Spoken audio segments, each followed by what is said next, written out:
In our pursuit to identify and reimagine famous drinks from pop culture, it's kind of hard to ignore the cultural impact of the show Sex and the City, and to a lesser degree its sequel series, which just wrapped up.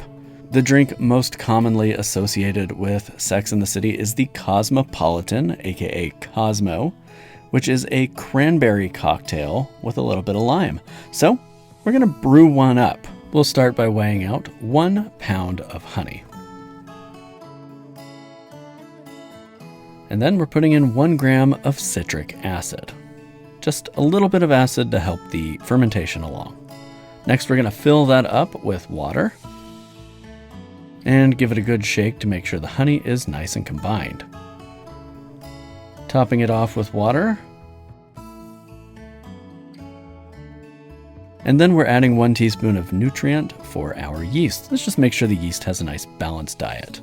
And speaking of, in goes our wine yeast. We're gonna put the airlock on that and let it ferment. It'll be done in about a week.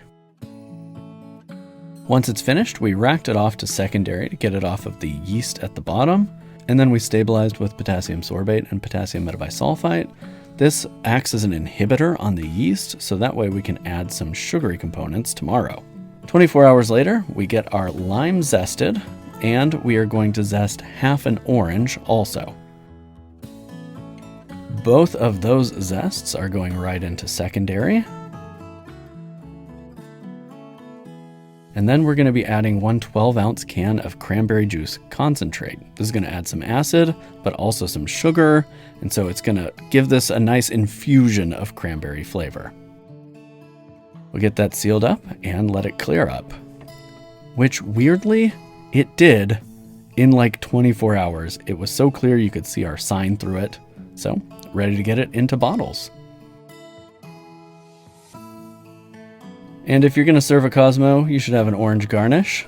And look at that, no shaking or stirring required. We can just pour our Cosmo right out of the bottle. And I gotta say, I was a little dubious on this because it's such a simple recipe, but really it tastes just like a Cosmo, so I'm super, super pleased with how this one turned out. How would I rate it? Great.